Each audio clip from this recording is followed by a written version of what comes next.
Okay, the first section we're going to read from is from the book The Great Conspiracy, The Secret War Against Soviet Russia by Michael Sayers and Albert E. Kahn, first published Little Brown and Company in Boston in 1946.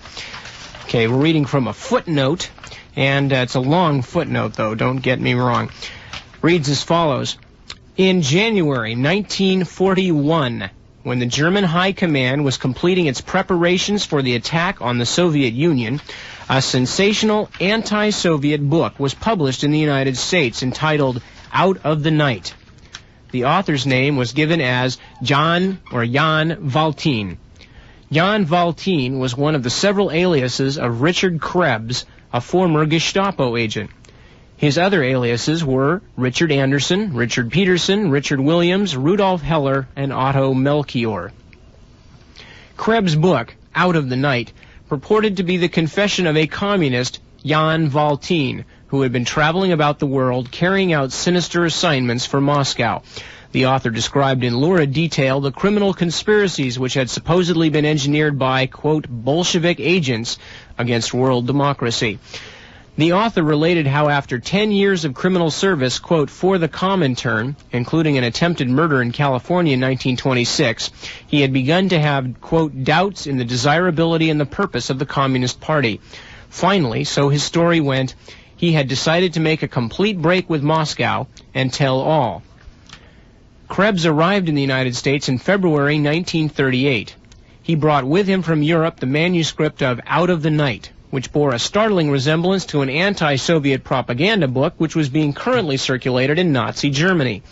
In preparing the book for publication in the United States, Krebs was assisted by the American journalist Isaac Don Levine, a veteran anti-Soviet propagandist and a regular contributor to the Hearst Press. Now recall, in Radio Free America #1, we took a look at the overtly pro-fascist sympathies of the Hearst Press and some of the front-page columns by such champions of freedom as Hermann Goering, Benito Mussolini, and Alfred Rosenberg. That's right. Aided by an unprecedented promotional campaign, and bear in mind, this is only a few months before the bombing attack on Pearl Harbor at this point. We are not yet in the war with Germany or Japan, and there is still hope in the hearts of the dyed-in-the-wool fascists in the United States that we can be kept out of the war with Germany until Britain can be conquered by the Germans, and then hopefully America would sue for peace at a status quo. Aided by an unprecedented promotional campaign, Out of the Night became a sensational bestseller. The Book of the Month Club distributed 165,000 copies among its readers. Reader's Digest published a lengthy condensation with a comment that the autobiography had been, quote, carefully authenticated by the publishers. In 2 consecutive issues, Life magazine quoted extensive sections from the book. Few books in the history of American publishing received the promotional ballyhoo and expensive advertising lavished on Out of the Night. While a number of book reviewers were openly skeptical about the book, others, well known for their anti-Soviet sentiments, showered praises on Krebs' work. Frida Utley, anti-Soviet newspaperwoman writing in the Saturday Review of Literature, described the book in these words, quote, no other book more clearly reveals the aid which Stalin gave to Hitler before he won power, and which he must be giving him today. Bear in mind, this is just before the Soviet Union is about to be attacked by the Nazis. Sidney Hook, an admirer of Trotsky, declared in the New Leader, organ of the so-called Social Democratic Federation, quote, as a sheer story, it is so compelling in its breathtaking sequences that it could never be accepted as fiction, for it violates all the canons of fictional credibility. William Henry Chamberlain, whose anti-Soviet interpretation of the Moscow trials had appeared in the Tokyo propaganda organ Contemporary Japan, urged in the New York Sunday Times book supplement that, quote, Valtin become, quote, a valuable assistant to those United States agencies which are engaged in combating espionage, sabotage, and other illegal foreign-inspired activities. Max Eastman, Eugene Lyons, and others of the anti-Soviet pro-Trotsky literary clique in America excitedly hailed the, quote, historic expose by the former Gestapo agent. Jan Valtin became a national figure. He was invited to testify as an anti-Soviet expert before the Dees Committee. Bear in mind, Jan Valtin is a fictional character invented by a Gestapo agent. On March 28, 1941, Krebs was served with a warrant of arrest as an undesirable and deportable alien. The subsequent federal hearings established that Krebs had been found guilty of attempted murder in California in 1926, and had served 39 months in San Quentin. The Los Angeles court records showed that this crime, which Krebs had portrayed in Out of the Night as a Comintern assignment, had resulted from an argument over a bill which Krebs owed a small merchant. Explaining in court why he had tried to kill the merchant, Krebs said, quote, "The Jew made me mad," unquote. The federal hearings also revealed that Krebs had been deported from the United States in December 1929 and that in 1938, as in 1926, he had entered the United States illegally. In addition, the hearings established that in 1934, Krebs had acted as a witness for the Nazi government in securing a treason conviction against a fellow seaman. As for his connection with the German Communist Party, from which he had been expelled, Krebs admitted that he had, quote, penetrated the organization. The U.S. Immigration Court stated in its findings, quote, "Within the past 5 years, the subject has been considered an agent of Nazi Germany. On the record before us, it appears he has been completely untrustworthy and amoral." The exposure of Krebs as a former Nazi agent and convicted criminal received little publicity. Later, endorsed and vouched for by his influential anti-Soviet American friends, Krebs was given a clear bill of health by U.S. immigration authorities as a reformed individual and was granted American citizenship papers. Out of the Night remained on public library bookshelves throughout the country and continued to spread its anti-Soviet message among tens of thousands of Americans. And remember, bear in mind that the man who helped him put that book together was Isaac Don Levine. Okay, and remember also the similarity between the obviously spurious and Gestapo-generated story of Krebs, alias Valtin, and the Bogdan Stashinsky story, whether that was absolutely true or not. There are obviously some fairly serious doubts about it. But notice the similarity between the two techniques and the two incidents, and also that Isaac Don Levine is a connecting link here. Isaac Don Levine, who ghostwrites the book for Anna Kasankina, he works with Krebs on Out of the Night, allegedly by Jan Valtin, or Jan Valtin. He also is going to write a book with Marina Oswald, okay?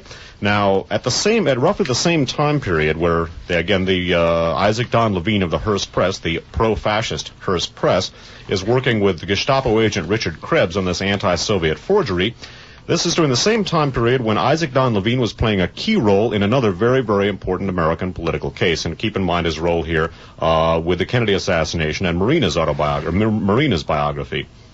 Now, Isaac Don Levine was the man who took Whittaker Chambers, again, supposedly a former KGB agent or NKVD agent, I guess it would have been at that point, and persuaded Whittaker Chambers to break the story about Alger Hiss's alleged connections to the Communist Party.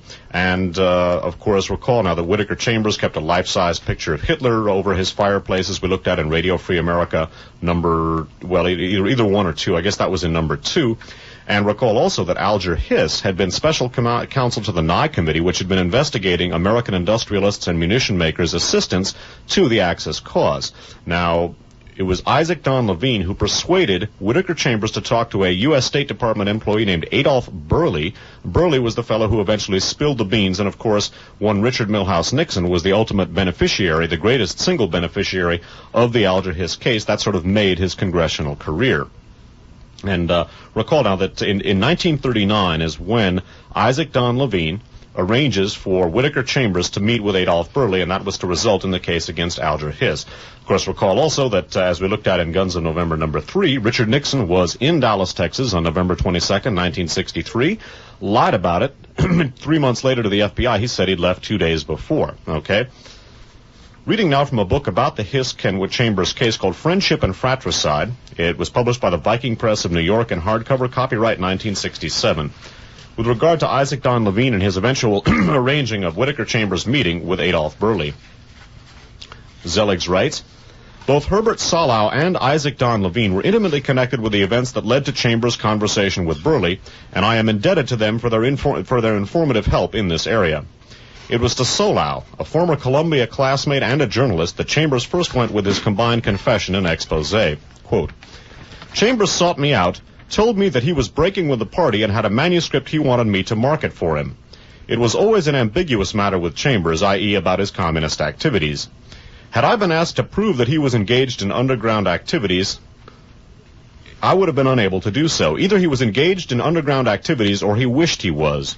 He needed help, and he wanted me to arrange a meeting with the President of the United States in order to make a deal with the President in which he would reveal secret information of a very important nature, the possession of which could get him in trouble, in exchange for which he wanted immunity. I did not know President Roosevelt, but felt I must do what I can, unquote. I made several abortive efforts to contact people who might lead toward the White House.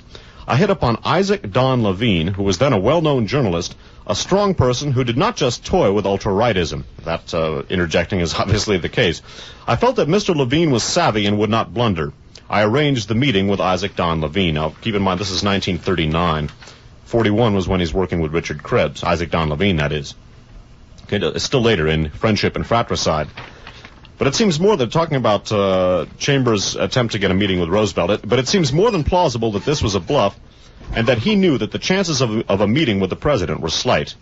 Levine emphasized that Chambers' main concern was for his own safety.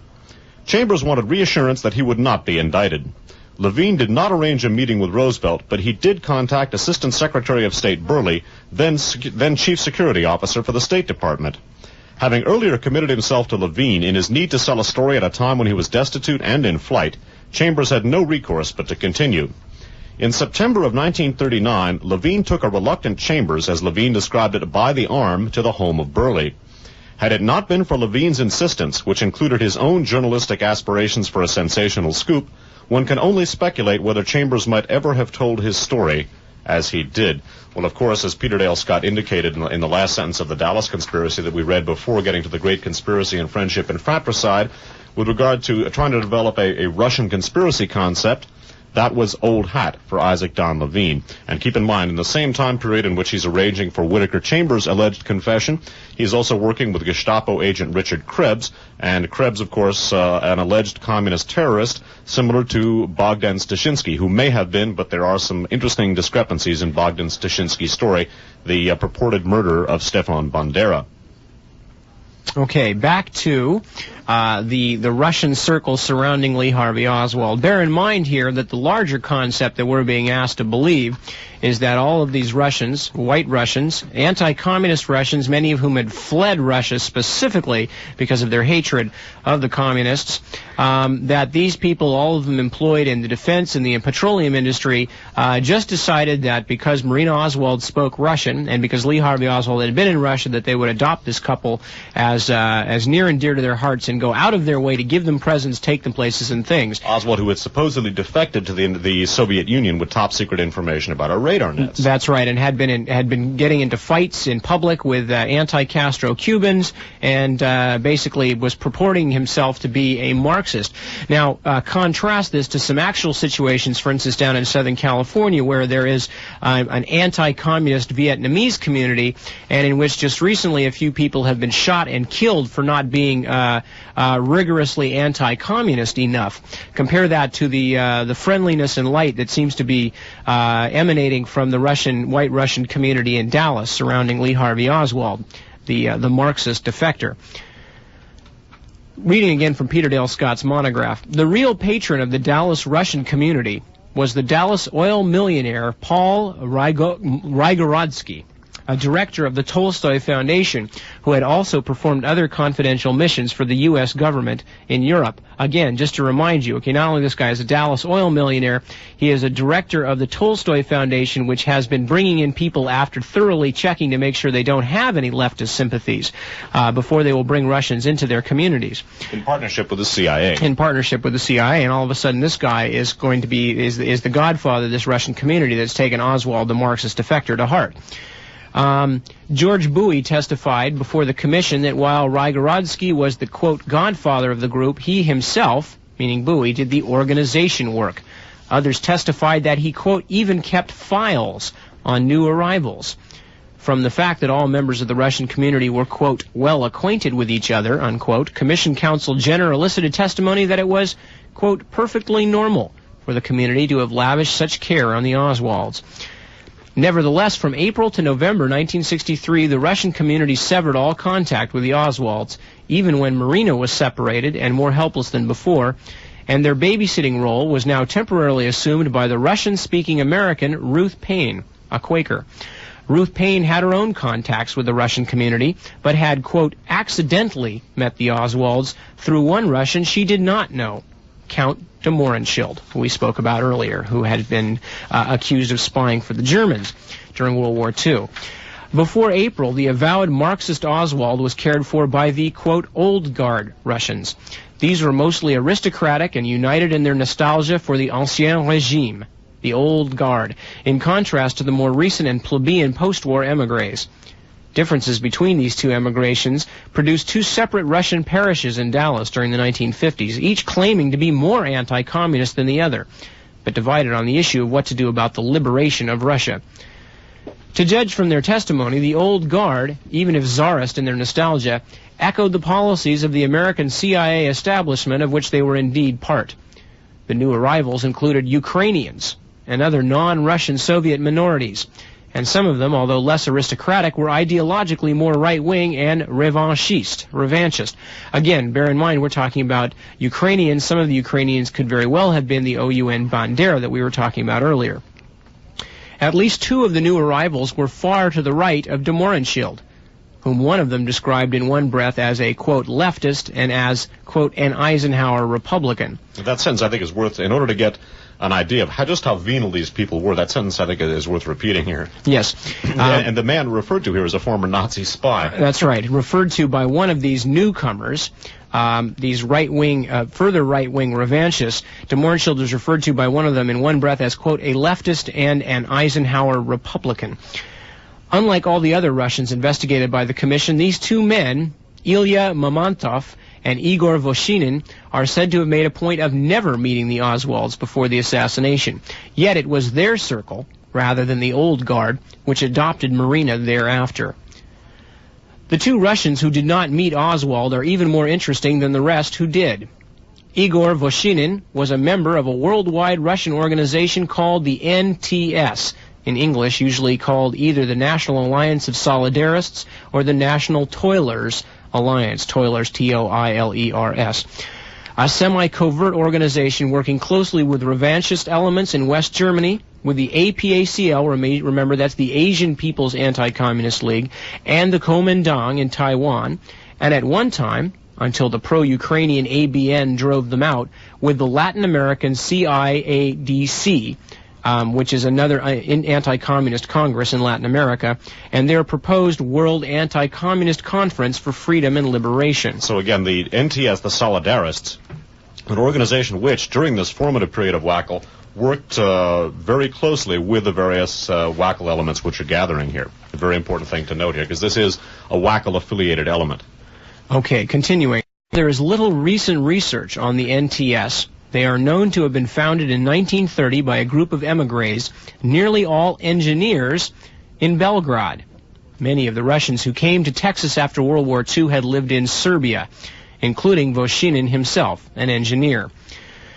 During the war, many of the NTS collaborated with the Nazis, and particularly the Nazi Leibrand in Rosenberg's Ostministerium, who accepted the Solidarists because of, quote, their ideological proximity to fascism. As such, they ran a, quote, training camp for the Nazis at Wustrau, and later supplied the right wing of the Russian forces, grouped briefly by Himmler under the turncoat Russian general Vlasov. And of course, grouped under Himmler also was Galen, under whom the Vlasov army was assembled, and with the person who actually helped formally surrender the Vlasov army was Theodor Oberlander, another key Galen aide who worked with the ABN and who figures prominently in Dallas, again with Bunker Hunt. We looked at him in Radio Free America 14. After the war, the NTS, unlike the other Vlasovites, now called the SBONR, finally refused an American invitation to participate in the activities of the American Committee for the Liberation of the Peoples of Russia. As under the Nazis, the Great Russian and Neo-Slavophile Solidarists refused to have anything to do with any policy which encouraged the hopes of Ukrainians and other minorities for ultimate independence. Yet the NTS continued, despite its illiberal ideology, to have a good press in the United States. In particular, its elitist strategy that one should appeal not to dissident minorities like the Ukrainians, but rather to the cadres of the Russian army and bureaucracy, was echoed, not only in Taiwan, where the same strategy has been advocated for China, but also among highly placed American, quote, liberation experts. One such expert, who criticized the presence of separatists in the U.S.-sponsored Radio Liberation in Munich was Isaac Don Levine. The same Isaac Don Levine who was going to help write Marina's book, who did help write Richard Krebs' book, alias Jan Valtine, and who persuaded Whittaker Chambers to, quote, confess, unquote. Hang on just one second here. Okay. Of particular interest to the story of Marina Oswald are the repeated stories that the NTS have succeeded in planting agents inside the Soviet Union, particularly in the Army, a fact which may or may not have something to do with the known penetration of Soviet Army intelligence, the GRU, by the CIA. The NTS, along with its Ukrainian enemies in the anti-Bolshevik bloc of nations, also collaborated closely with the efforts of the APA, the Asian People's Anti-Communist League in Taipei, where the NTS maintains permanent representation, to establish the proposed World Anti-Communist Conference for Freedom and Liberation, that is, until the NTS was excluded by a coalition between Catholic Ukrainians and anti-communists from Latin America. During the Hungarian uprising of 1956, for example, the APACL's message of support was transmitted to Hungary via the services of the NTS Radio Free Russia. This makes it likely that the NTS was also in contact in Texas with the allies of the APACL, and through them with the John Birch Society and the supporters of General Walker. Of course, that whole group we looked at in Radio Free America's the Aryan Nation series. Neither Vushinin, that's Igor Vushinin, nor his friend Ilya Mamantov was asked whether he belonged to the NTS. Mamantov spontaneously denied being a member of the John Birch Society, even before de Mohrenschildt had suggested that he was, while singling him out, rather than Vushinin as the one excessive rightist of the Russian community. He was, however, a geologist with the Sun Oil Company, whose owners, the Pugh family, have in the last few years given well over $1 million to right-wing organizations such as the Christian Freedom Foundation.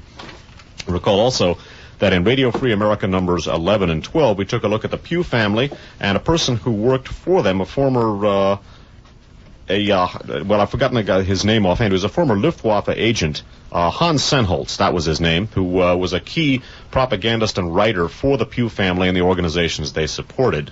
And Hans Senholz, a figure who also coalesces with the Aryan Nations, part of which, of course, embraces this whole group here.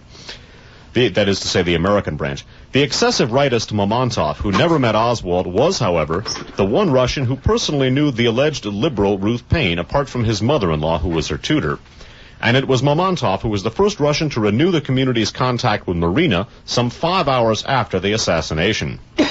He had been called by telephone to serve as interpreter at the first questioning of Marina in the presence of their mutual friend, Ruth Paine. It was not, however, Ruth Paine who had first contacted him to interpret, but Mr. Jack Crichton, C-H-R-I-C-H-T-O-N, unquote, a petroleum engineer, a petroleum operator connected with the Army Reserve Intelligence Service. Okay, and recall also Lev Dobriansky's connections with Army Intelligence Reserve and a proposed military government. Recall also Ed Meese, a high-ranking Army Reserve officer. He was the fellow who handled the Edgar Eugene Bradley situation for then Governor, now President, of course, Ronald Reagan. And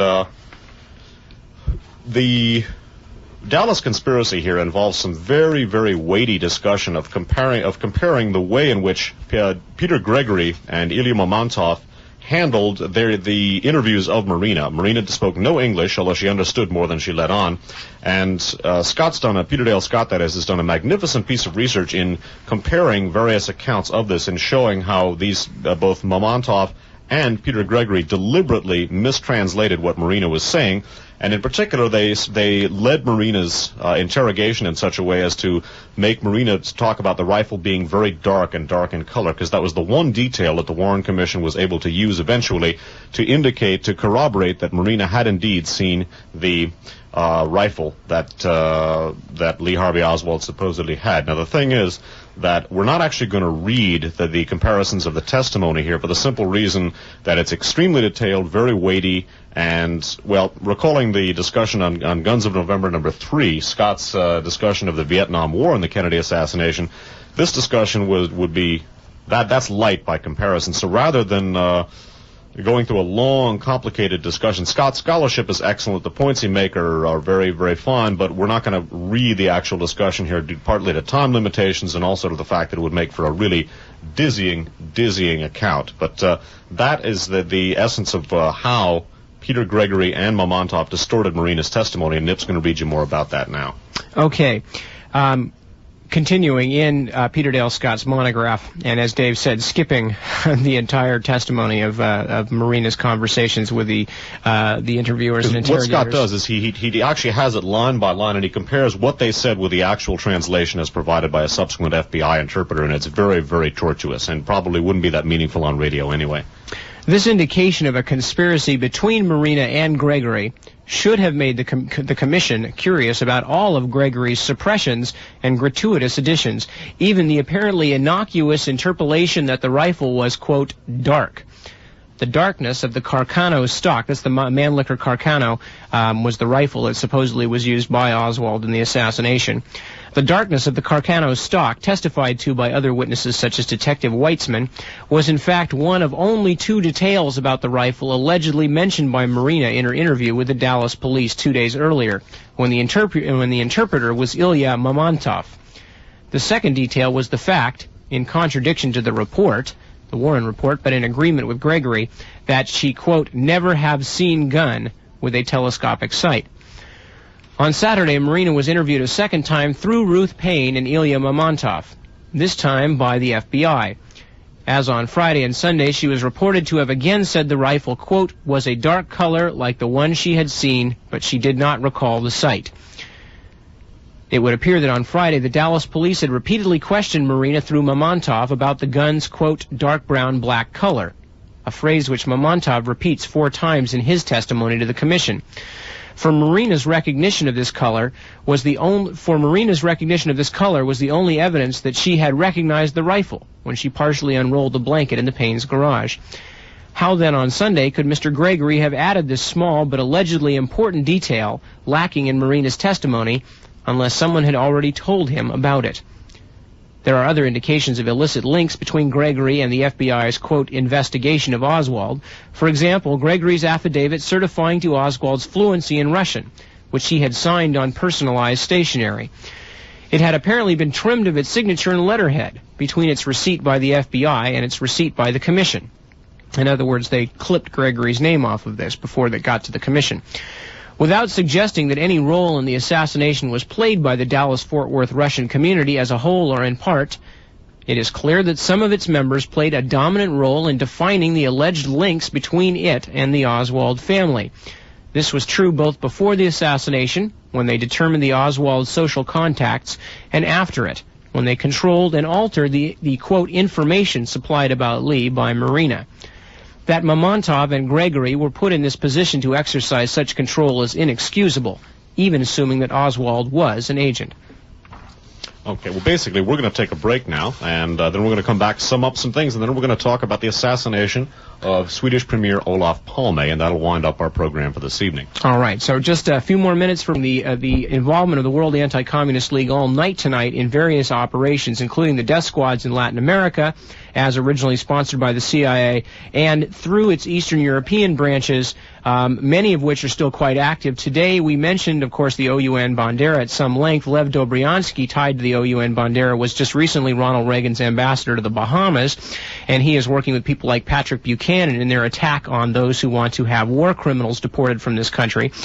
We talked about the involvement of these groups in the Kennedy assassination and in the once-and-for-all trashing of any attempts to alleviate the Cold War by John F. Kennedy, eventually resulting in the final and ultimate trashing of John F. Kennedy's political mandate, his own assassination in November of 1963 in Dallas. Also now, remember the pattern that we looked at in connection with both the Kennedy and Bandera assassinations, which the same Wackel elements which were involved in the steering committee, which resulted in Wackel, were attempting to link, okay? And we also saw about the connection between Wesley Liebler, who handled the interrogations of all of the Russians for the Warren Commission, and Frank Wisner's law firm, the same Frank Wisner of the Office of Policy Coordination in the CIA, who helped bring Bandera and his whole organization into the U.S. and into the U.S. national security establishment to begin with.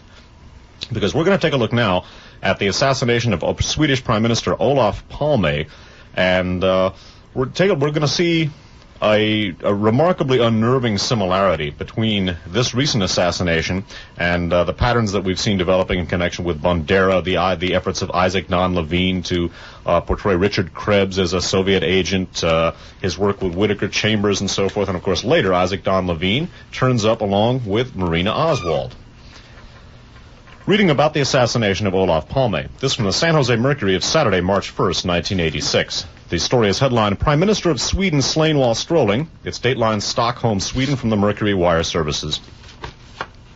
Prime Minister Olof Palme was shot down on a snowy sidewalk Friday night as he walked with his wife in downtown Stockholm. He was pronounced dead at a hospital early this morning. Police, searching for one gunman, sealed off the city and ordered thorough checks at the airport and other exits from the country.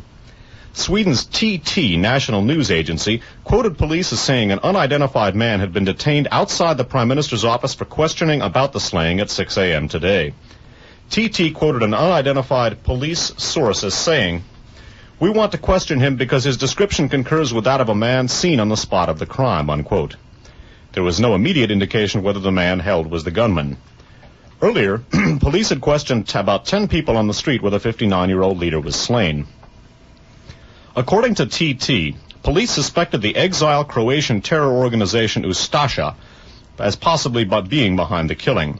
The agency said the police had pulled out a nationwide bulletin naming the group. Stockholm Police Headquarters, however, declined to comment on the report. Croatia is part of Yugoslavia, with Croatians representing one of the largest ethnic groups in the communist-ruled Balkan country. A Croatian separatist, Miro Barisic, B-A-R-E-S-I-C, is jailed in Sweden for the April 7, 1971 assassination of Vladimir Rolovic, R-O-L-O-V-I-C, then Yugoslavia's ambassador to Sweden. The government has commuted Barisic's sentence and planned to release him in about 2 years. Now, the Ustashi are basically another one of these revanchist East European groups, one of the groups allied with the anti-Comintern. They were explicitly fascist. Nip's going to tell you a little bit about them, and then he's going to bring the assassination of the Yugoslavian ambassador to Sweden and the possible Ustashi connection to the Olof Palme assassination into greater focus. Again, as Dave said, this is a fairly common syndrome that we saw during World War II, which was that the rolling pressure of the Nazis through Europe and through most of what we now call Eastern Europe, although it certainly happened in Western Europe as well, brought up in their wake these native fascist organizations, most of them extremely anti-Semitic and extremely violent and pro-fascist, and in essence Nazi organizations themselves, brought them to the surface, and in many cases they were installed, at least briefly for a while, as governments of these various countries. And this has been, most of them, their only legal claim to legitimacy post-World War II, is their brief periods of time when they were governments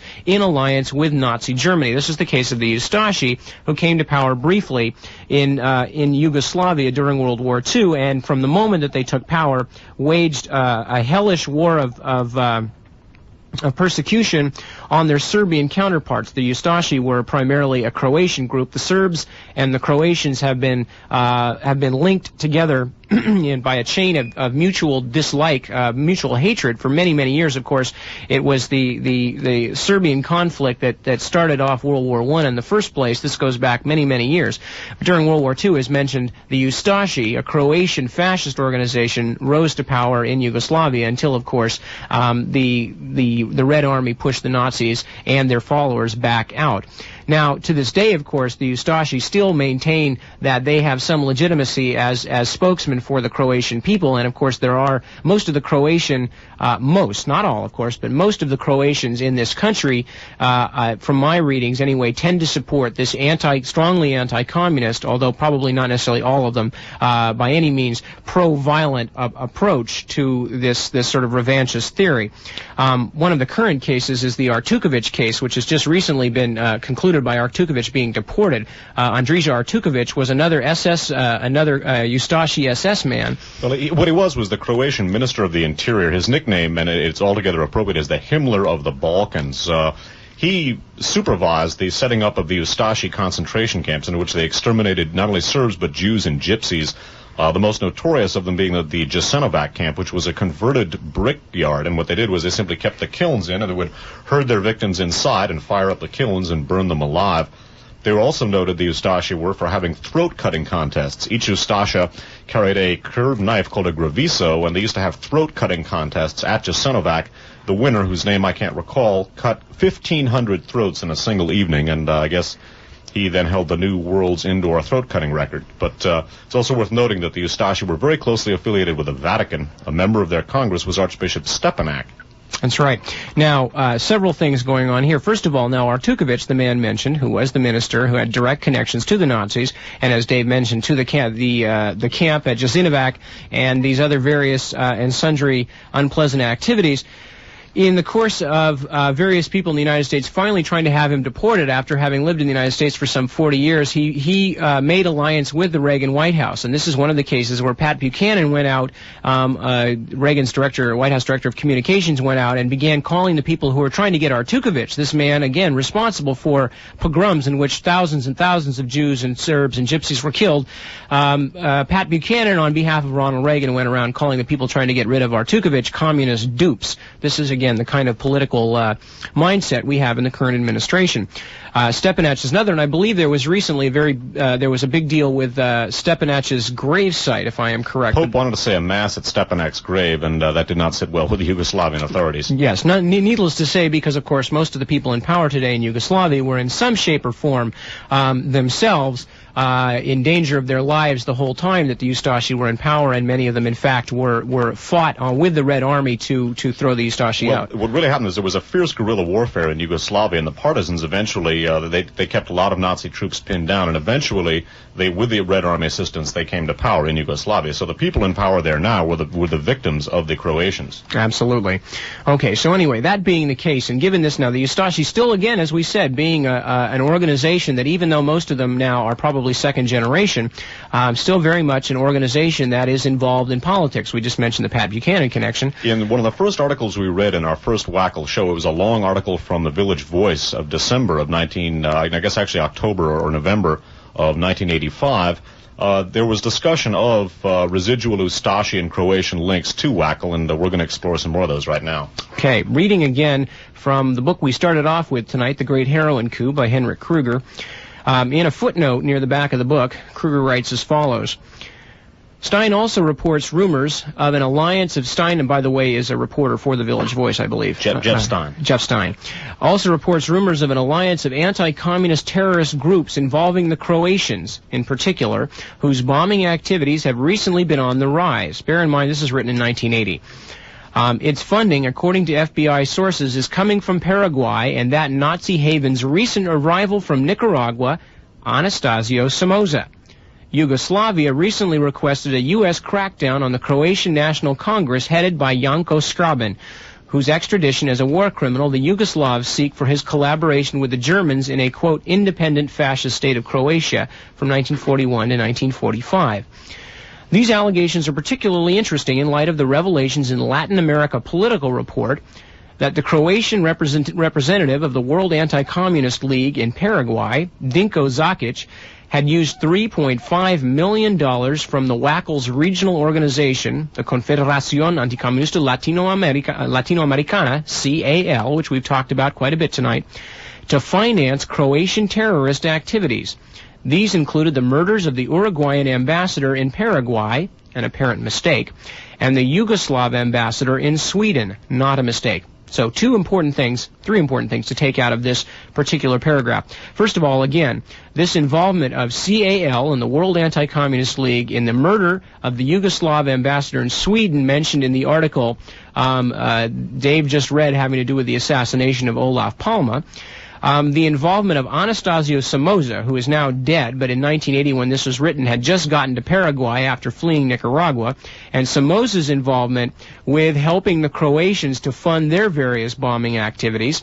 Again, interesting because as we mentioned on the last One Step Beyond, Olof Palme was very heavily involved. Not only was his government among the very first to recognize the Sandinistas, they actually sent the ballots and the observers for the election that the Sandinistas held to give themselves legitimacy. So Olof Palme has been an earlier supporter of the Sandinistas, the Contras, of course, led by Somoza's ex-National Guardsman. Somoza back in 1980 was in Paraguay helping to fund the Croatians who have already killed one Yugoslavian ambassador in Sweden and at this time had been suspected, as of that article, of perhaps being involved in the assassination of Olof Palme. Okay, now, remember that we're going to talk a little bit about Olof Palme. Now, remember the Ustasha link, apparent link, at least according to the TT, the National Police Agency of Sweden, to the assassination, and the links in turn of the World Anti-Communist League, and in particular the CAL group that we began the evening talking about, to the Croatian fascists, and in turn their links to the other death squads that we've spoken about, and the Central American connection that Nip just described. About Olof Palme, the San Francisco Chronicle described his political background in an article that they carried on Saturday, March 1st of 1986. The article is called Energetic Humanitarian Death of Sweden's Dominant Politician by Karen de Jong of the Washington Post at State Line, London. Many of Olof Palme's supporters considered him Sweden's gift to the world, unquote, the man who personified the image he wanted to give his country as a neutral, humanitarian, and caring nation. There were occasional doubts about his role at home, his sometimes apparently low level of interest in more lackluster domestic issues, and his ability to deal with them as Sweden's prime minister for nearly a dozen years. Contentious and acid-tongued, quick-witted and endlessly energetic, Palme often seemed to make up for failing internal policies with fancy footwork and a talent for fascinating an electoral majority while driving the opposition minority to near distraction. While serving as Prime Minister from 1969 to 1976, he presided over the expansion of Sweden as a folkhemmet, unquote, the people's home, a society based on values such as social justice, security, and solidarity that also established the biggest public sector in the Western world. Skipping down into the article, Palme is less likely to be remembered by his own people less for what he did inside Sweden than for a style of leadership and promotion of global causes that made him a prominent international figure far beyond his country's shores. From his outspoken denunciations of U.S. policy, first in Vietnam and later in Central America, to the promotion of world disarmament and a redistribution of global wealth, Palme was a statesman of the moderate left. And skipping down still further. To his opposition at home, Palme said he was known as the Jane Fonda of Swedish politics, unquote. Abroad, he was sometimes called worse than that. The United States administration was livid when he marched alongside the North Vietnamese ambassador in a 1968 parade in Stockholm. When he publicly denounced the 1972 American bombing of North Vietnam, Washington recalled its ambassador and relations went into a 2-year deep freeze. He could inspire his followers with visions of socialist life, but he also had a hectoring manner that many people took for condescension. I was born in the upper class, but I belonged to the labor movement, Palme once said. I got there by working for the working class on its own terms, by joining the movement working for freedom, equality, and fraternity among people. But also add, in a piece of Palme's background not mentioned here, Palme had been very, very active in lobbying for Scandinavia to be a nuclear-free zone and from the banning of all nuclear weapons from that country and that part of the world. Of course, Sweden is a member of NATO. That, his opposition to America's Central American policy, the role of Sweden in the Sandinista elections, and obviously this criticism of Vietnam and his general attitude as a moderate socialist, obviously none of that is going to sit well with the U.S. intelligence and national security establishment. Worth noting also that the Ustasha maintained active links with that very same U.S. intelligence establishment. Connections on that, we're not going to read them this evening, aside from the connections through the World Anti-Communist League, in a book that we've used before on Radio Free America called Wanted: The Search for Nazis in America by Howard Blum.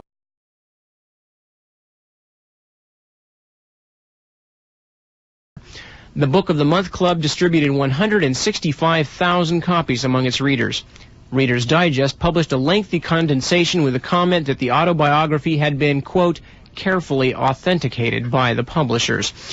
In 2 consecutive issues, Life magazine quoted extensive sections from the book. Few books in the history of American publishing received the promotional ballyhoo and expensive advertising lavished on Out of the Night. While a number of book reviewers were openly skeptical about the book, others, well known for their anti-Soviet sentiments, showered praises on Krebs' work. Frida Utley, anti-Soviet newspaperwoman writing in the Saturday Review of Literature, described the book in these words, quote, no other book more clearly reveals the aid which Stalin gave to Hitler before he won power, and which he must be giving him today. Bear in mind, this is just before the Soviet Union is about to be attacked by the Nazis.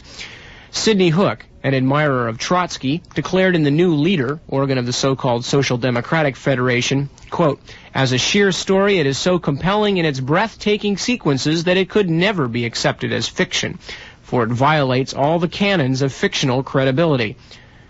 William Henry Chamberlain, whose anti-Soviet interpretation of the Moscow trials had appeared in the Tokyo propaganda organ Contemporary Japan, urged in the New York Sunday California in 1926 he had begun to have, quote, doubts in the desirability and the purpose of the Communist Party. Finally, so his story went, he had decided to make a complete break with Moscow and tell all. Krebs arrived in the United States in February 1938. He brought with him from Europe the manuscript of Out of the Night, which bore a startling resemblance to an anti-Soviet propaganda book which was being currently circulated in Nazi Germany. In preparing the book for publication in the United States, Krebs was assisted by the American journalist Isaac Don Levine, a veteran anti-Soviet propagandist and a regular contributor to the Hearst Press. Now recall, in Radio Free America #1, we took a look at the overtly pro-fascist sympathies of the Hearst Press and some of the front-page columns by such champions of freedom as Hermann Goering, Benito Mussolini, and Alfred Rosenberg. That's right.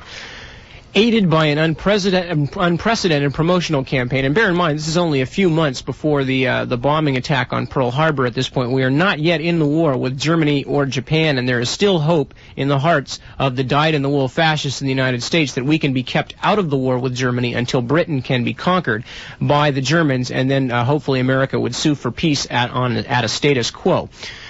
Aided by an unprecedented promotional campaign, Out of the Night became a sensational bestseller. Okay, the first section we're going to read from is from the book The Great Conspiracy, The Secret War Against Soviet Russia by Michael Sayers and Albert E. Kahn, first published Little Brown and Company in Boston in 1946. Okay, we're reading from a footnote, and it's a long footnote, though, don't get me wrong. Reads as follows. In January 1941, when the German High Command was completing its preparations for the attack on the Soviet Union, a sensational anti-Soviet book was published in the United States entitled Out of the Night. The author's name was given as Jan Valtin. Jan Valtin was one of the several aliases of Richard Krebs, a former Gestapo agent. His other aliases were Richard Anderson, Richard Peterson, Richard Williams, Rudolf Heller, and Otto Melchior.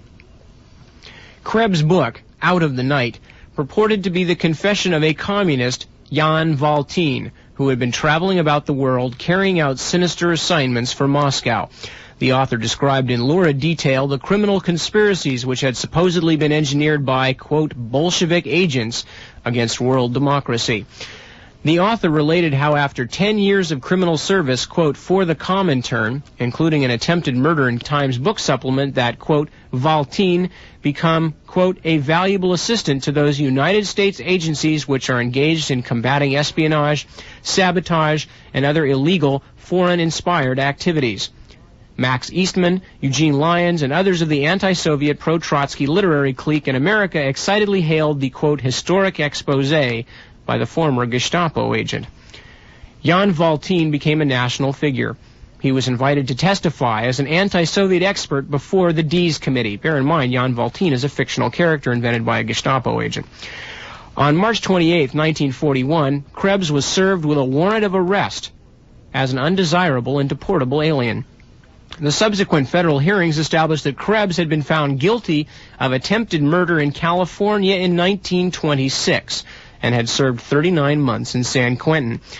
The Los Angeles court records showed that this crime, which Krebs had portrayed in Out of the Night as a Comintern assignment, had resulted from an argument over a bill which Krebs owed a small merchant.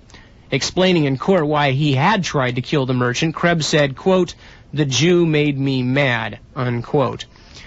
The federal hearings also revealed that Krebs had been deported from the United States in December 1929 and that in 1938, as in 1926, he had entered the United States illegally.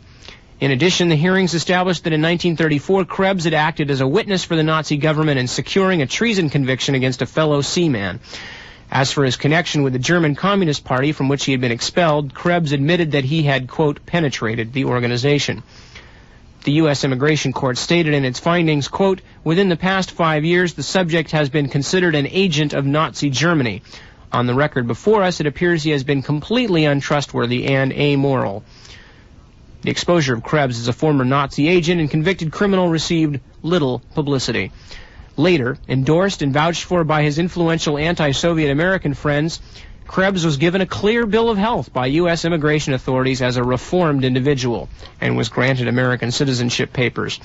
Out of the Night remained on public library bookshelves throughout the country and continued to spread its anti-Soviet message among tens of thousands of Americans. And remember, bear in mind that the man who helped him put that book together was Isaac Don Levine. Okay, and remember also the similarity between the obviously spurious and Gestapo-generated story of Krebs, alias Valtine, and the Bogdan Stashinsky story, whether that was absolutely true or not. There are obviously some fairly serious doubts about it. But notice the similarity between the two techniques.